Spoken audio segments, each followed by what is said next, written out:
Time didn't stop that night. It held its breath. The world was painted in sirens and smoke. October 14th, 11:47 p.m. The kind of night that stains forever. Metal screamed where bones should have broken. Glass glittered like dying stars across the road. Gasoline licked the air. My pulse barely moved. But it moved, and that's all it needed to. The lights above me flickered, red and blue, like the sky itself couldn't decide whether to mourn me or mock me. I could taste iron. I could smell the end. But it wasn't the end. Not yet. Someone was calling my name, distant, muffled, trembling through the static of chaos. I kept my eyes half closed. Let them believe I was gone. Easier that way. They'd whisper truths when they thought I couldn't hear. I felt a hand on my wrist, too gentle to be guiltless, too careful to be innocent. Every second stretched thin, snapping between life and something colder. The sound of rain on the metal roof turned rhythmic, almost soothing. Almost thought the paramedic said I was lucky. Lucky. The word crawled across my skin like an insult. If they only knew what luck had taken from me, if they only knew what memory refused to die. I could still feel the push, the betrayal wrapped in touch. The silence before the crash wasn't panic, it was realization. The realization that the devil you love never kills you fast. No, they make sure you see it coming. My breath came back in stutters. Every inhale, a negotiation with pain. Every exhale, a secret I'd never tell them. I blinked once, just once, enough to see their faces hovering above me. Concern painted over fear, relief painted over guilt. I wanted to laugh. I wanted to scream. Instead, I went still, perfectly still, the perfect illusion, the perfect victim. Under the chaos, under the alarms, something colder was whispering, "Don't move, don't speak, don't forgive." My mind was awake, sharp, cutting through the noise like a blade through silk. They thought I was broken. They thought I forgot. But memory never dies. It hides in the marrow. It waits for the right night to breathe again. I should have died. But some deaths come later. Some take their time. They walk beside you, smile at you, hold your hand in hospitals and whisper lies into your healing skin. But I didn't forget. No, I remembered everything, especially who tried to kill me. Asterisk, they called me lucky. I called it unfinished business. The hospital lights hummed like dying insects, flickering above me, white and soulless. The walls smelled of bleach and second chances. I lay there, wrapped in silence, pretending not to know my own name, playing the part of the broken woman, fragile, forgetful, harmless, every breath measured, every glance rehearsed. The nurses whispered about me in soft tones, like I was something that could shatter if the volume rose. I let them. That's what they needed to believe. When they asked if I remembered anything, I stared at the window, as if memory was a bird that had flown away. I mumbled nonsense, smiled when they needed reassurance, looked lost when they asked about the crash. Lies came easier than truth. It was almost beautiful. This little theater of pity. People love the wounded. They love to play savior. And I let them, because angels are the easiest ones to fool. The days blurred into each other. Breakfast, painkillers, polite smiles, pity that dripped like slow poison. I watched everything. Every reflection in the glass door. Every step that passed my room. The air shifted whenever he walked in. The man with the polite grin, the one who stood too close to the machines, fingers twitching against the metal rail like he was keeping rhythm with a lie. He thought my silence meant safety. He thought I didn't remember the sound of his voice saying, "You'll be fine," right before I wasn't. The nurses adored him. Such a loyal friend, they said. He visits every day. They didn't see the tension in his jaw, the faint pulse in his temple when I blinked too long, like he feared what might return. His smile never reached his eyes. It hung there tight, trembling, like it was stitched to his skin with guilt instead of nerves. I watched him watch me, and beneath my stillness, I smiled too. Just not where he could see at night, when the hallway lights dimmed. I'd close my eyes and replay it all. The crash, the scream, the shove. My body might have been bruised, but my memory was sharp, razor sharp, and I held that blade under my tongue, waiting. I could feel it, the tension in the air, the storm crawling under the calm. He thought I was sleeping through it. He thought I was weak, but weakness is just strength in disguise. They called me lucky, but luck doesn't visit twice. This wasn't survival, it was an audition. And the performance had just begun.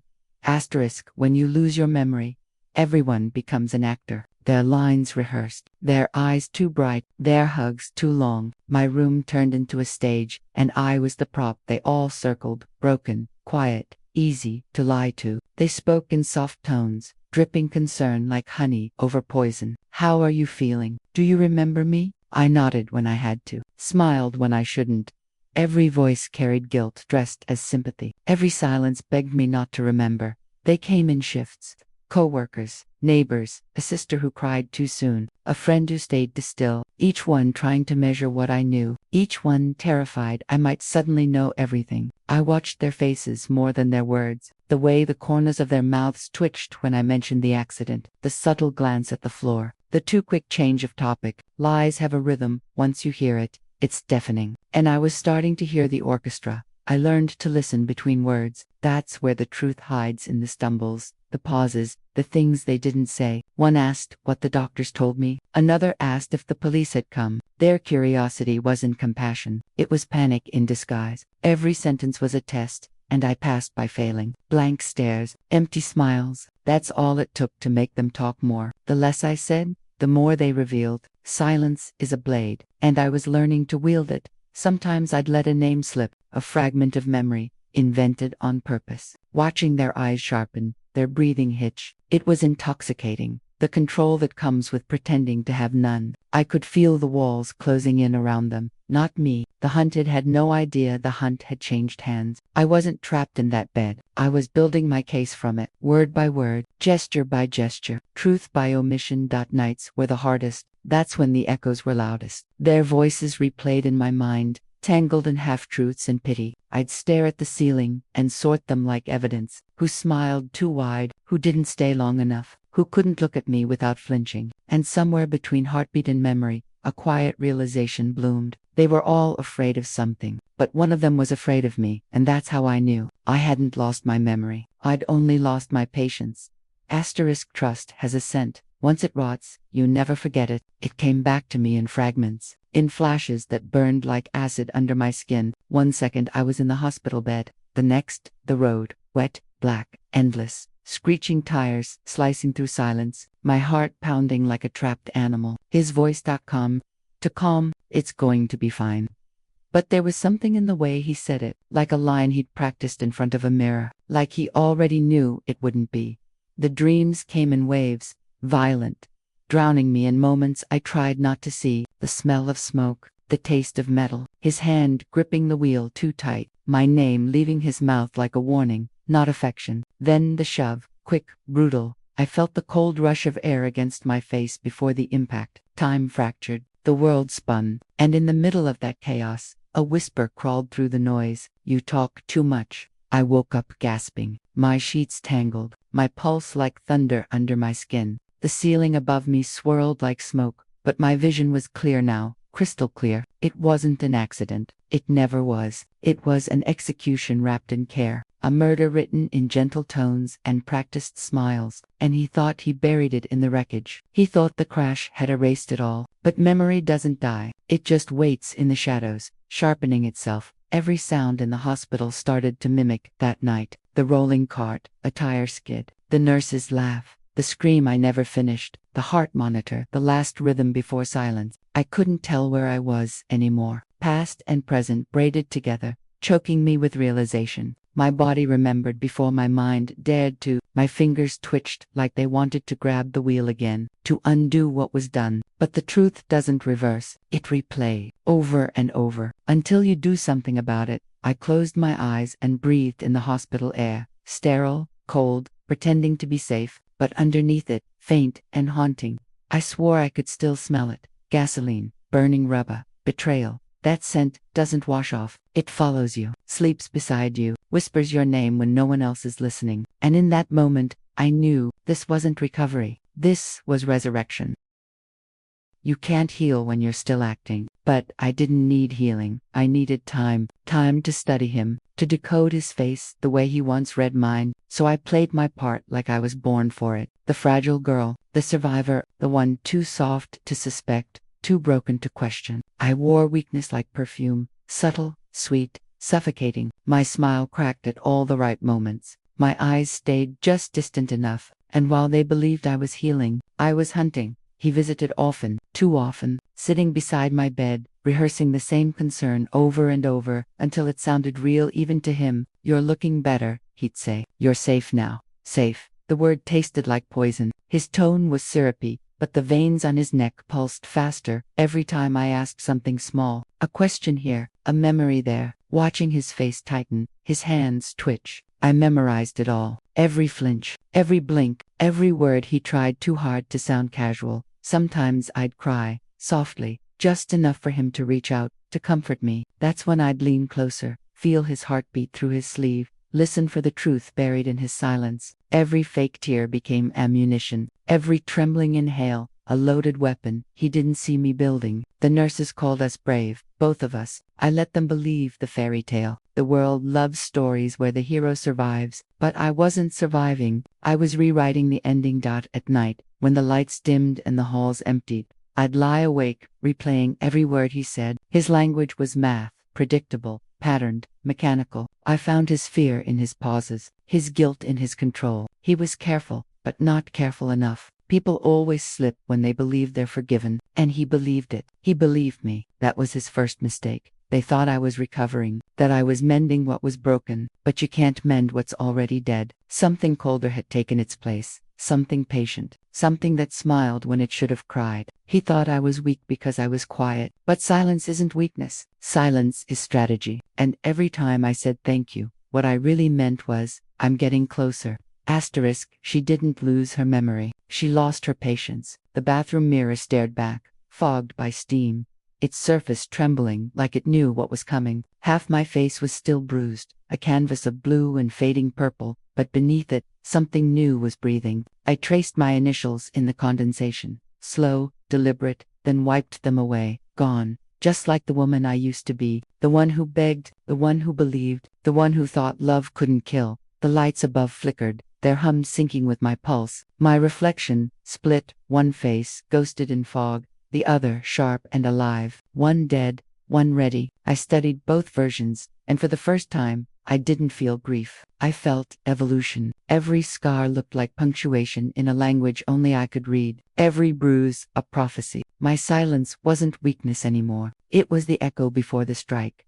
I leaned closer, my breath misting the glass again. My eyes were colder now, not empty, but precise. I remembered every detail, the shop, the smirk, the scent of his cologne mixing with smoke, the way he said my name like it was disposable. And right then, I understood something brutal. Monsters don't hide under beds. They kiss you goodnight. They hold your hand through recovery. They bring flowers to your hospital room. I smiled, and the reflection smiled back. Only hers was sharper. The air felt charged, electric, like lightning waiting for a place to land. My fingertips pressed against the glass, and for a split second, I imagined it cracking under the weight of what I'd become. I whispered my own name, not to remember it, but to reclaim it. It sounded different now. Not soft, not wounded, weaponized, the sound of someone who'd died once and came back wrong, or maybe right. I stepped back and looked again. The mirror didn't show a victim anymore. It showed a storm disguised as a woman, a creature stitched from betrayal and clarity. My pulse slowed, my breath steadied. The game wasn't about survival anymore. It was about symmetry. He left me broken. I'd returned the favor beautifully. Asterisk, people confess more to silence than to priests. That night, the hospital was a tomb dressed in fluorescent light. The halls were empty, the air too still. I heard his footsteps long before he reached my door. Steady, practiced, like guilt wearing perfume. He slipped inside quietly, holding flowers he didn't mean. His smile was fragile, the kind that breaks if you breathe too close. "You look better," he said. I didn't answer. Silence stretched between us, sharp and uncomfortable, until he filled it, like he always did. He sat by my bed, hands folded too neatly. "I've been distant," he said softly. "I didn't know how to handle it. Seeing you like this." The words fell heavy, rehearsed, careful. I watched his eyes, not his mouth, the pupils darting, the jaw tightening when I didn't nod fast enough. Every word he spoke was a rope, and he was handing it to me, strand by strand. My hand trembled under the blanket, not from fear, but because the small recorder pressed against my palm was finally running. Every breath he gave me would be evidence, every lie a thread to pull later. He reached for my wrist, gentle, hesitant. I didn't pull away. I wanted him close, close enough to smell the lie, close enough for him to see the ghost he made staring back at him. "You don't remember much, do you?" he asked. My lips curved into the faintest smile. "No," I whispered. One word, light as air, heavy as poison. His shoulders relaxed. The predator thought he was safe. He didn't notice that his prey had stopped blinking. The room grew tighter. Every heartbeat echoed. The silence became unbearable, like the walls were listening. He began to ramble, excuses dressed as I should have been there that night. You have no idea how scared I was. Lies stacked on lies until the truth was buried under its own weight. My pulse slowed, my expression empty, my thoughts slicing through his words like razors. He mistook stillness for shock. He didn't know it was calculation, that the clock ticked louder. His voice cracked. That's when I knew guilt was finally starting to rot through his control. He looked at me one last time, eyes soft, rehearsed sorrow in every line. "You're safe now," he whispered. I almost laughed, almost, but I held it in, let it die in my throat, where my rage could feed on it later. He stood, straightened his jacket, and left his scent behind, that same cologne from the night of the crash. When the door closed, I exhaled for the first time. The red light on the recorder blinked steady in the dark. His words captured, his mask exposed. I looked at the flowers he'd brought and smiled, not because they were beautiful, but because even beauty can be used as evidence.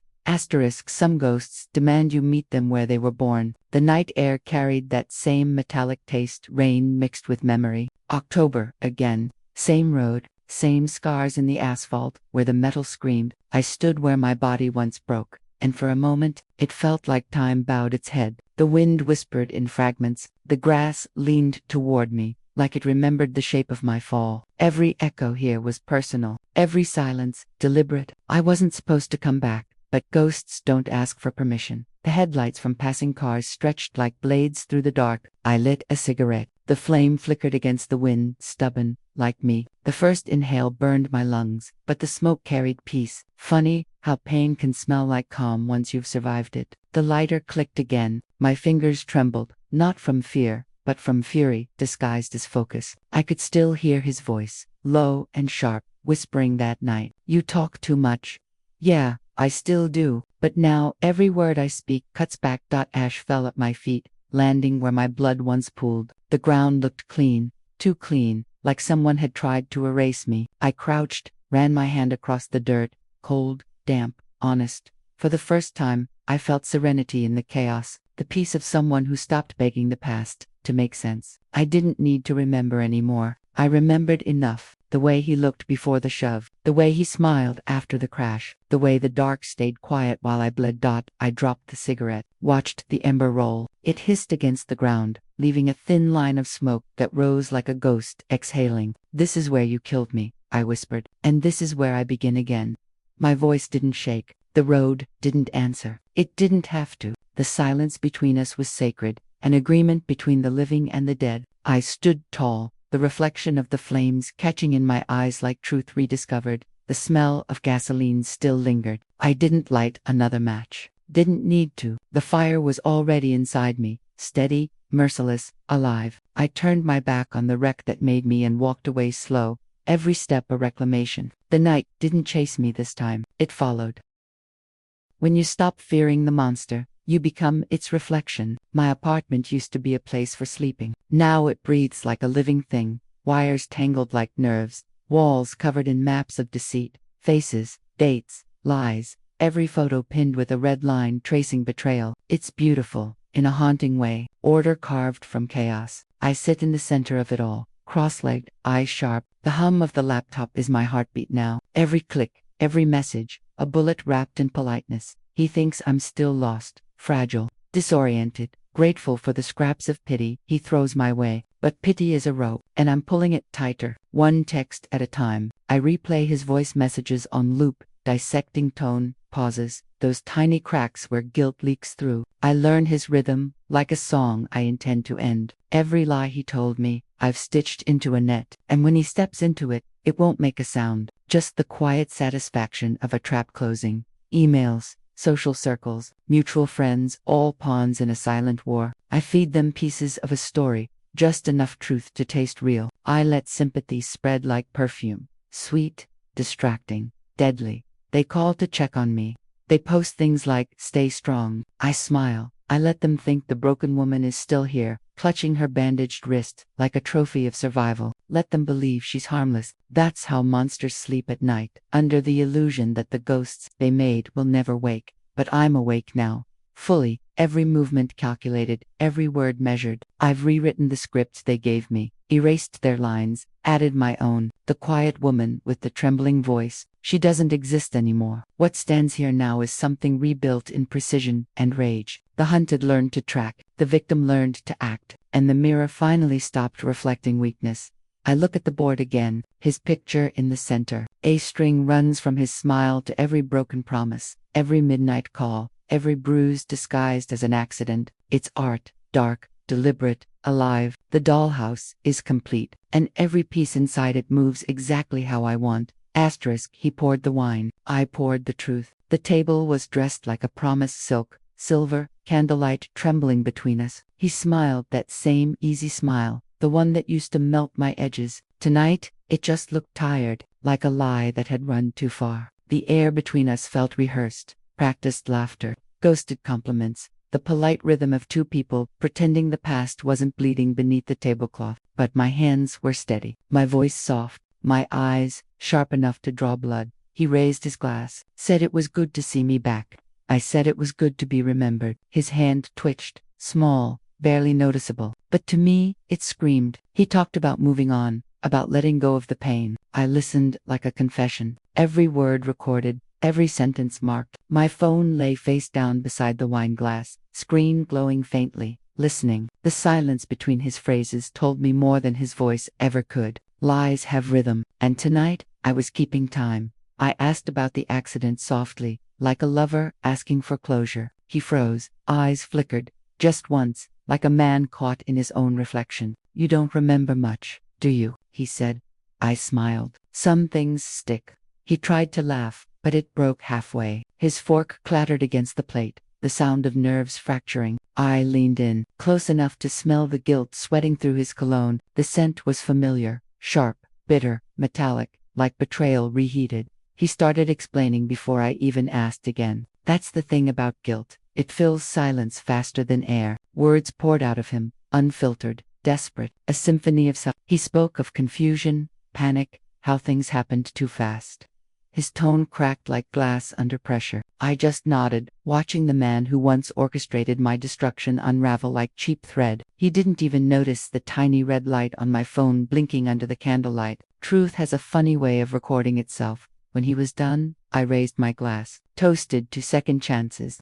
Our eyes met, his full of unease, mine full of endings. I took a slow sip, tasting the irony. He smiled, not knowing that his every word had already left the room, traveling through invisible wires, waiting to burn him alive. I set the glass down gently, leaving a faint fingerprint on the stem. "Dinner was perfect," I said. Almost felt like déjà vu. And as he blinked, the clock behind him ticked louder, counting down. Asterisk, justice doesn't knock, it breaks the door. Morning hit, like a detonation. His name splattered across every screen, every whisper, every glowing rectangle of gossip and ruin. The headlines weren't gentle. They never are. Businessmen under investigation. Secret recordings surface. Hidden affair. Attempted cover-up. His smile, the one built on charm and lies, now looped on repeat between anchors dissecting his fall. I watched it all from my couch, coffee in hand, pulse steady. The world finally saw the monster behind the tailored suit.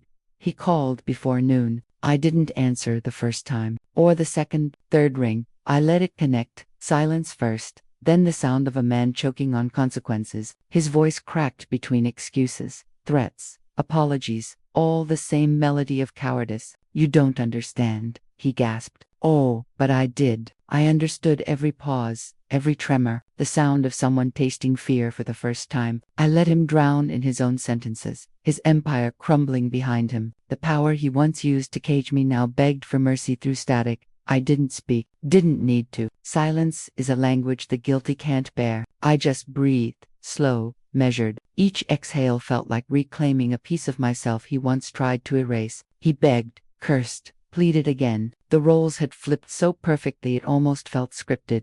Almost. "Say something," he whispered, voice shaking like glass ready to shatter. So I did. Just one line, Soft, lethal, final. I already did. Then I hung up. The click echoed louder than his entire empire collapsing.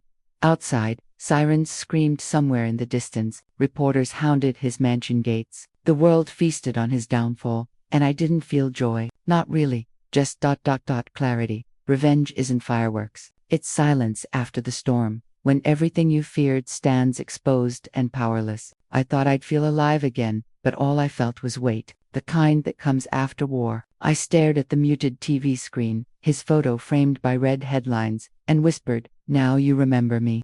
The city went on breathing. The sky looked ordinary again, pale, uncaring, free. I turned off the TV. The story was over for them, but for me, it had just shifted. Power had returned to its rightful owner, but it didn't sing. It hummed, low, cold, steady, the kind of power that doesn't need to be seen to be felt. Some memories don't fade, they evolve. The road looked different now, quieter, cleaner, but I could still feel the ghosts humming under the asphalt. Same stretch of black that once swallowed my body, now reflecting headlights like liquid gold. The car purred beneath me, rebuilt from wreckage, metal reborn from the same bones that almost buried me. The wind slid through the open window, tangled my hair, whispered something between freedom and farewell. Night wrapped around me like an old friend, familiar, cold, honest. I parked for a moment, right where the skid marks used to be. The engine hummed, steady and alive, like a heartbeat that refused to quit. The smell of oil, the hum of tires in the distance, the taste of metal still faint on my tongue. I thought about the girl who crashed here, the one who begged for mercy in a world that never gave it. She died that night. The woman sitting here now, she doesn't beg. She calculates, she rebuilds, she remembers. They said, "I forgot everything that night," I whispered, eyes on the horizon. I didn't. I just stopped pretending I owed anyone forgiveness. The words didn't echo, they settled, heavy, permanent. I smiled, not the kind that means peace, but the kind that means survival. A quiet rebellion painted across a face that's seen too much. The headlights caught the corner of my eyes, and for a moment, it looked like they were glowing. Maybe they were. Some fires never really go out. I shifted into gear. The wheels rolled slow, deliberate, the past shrinking in the mirror, but never leaving. Closure doesn't always feel clean. Sometimes it's jagged, breathing, unfinished. And maybe that's the point. Healing was never the goal. Truth was, the kind that burns away the illusions, even if it leaves scars in its place. The rearview mirror caught my reflection, calm, unblinking, a scar above the eyebrow, a trace of lipstick, a gaze that doesn't flinch anymore. The camera would have loved this moment, the woman who survived her own ending, driving back into the dark with a smile that doesn't promise peace, only power. The engine roared softly, a lullaby for the unbroken, and as the night swallowed her taillights whole, the story didn't end. It simply stopped pretending it needed to.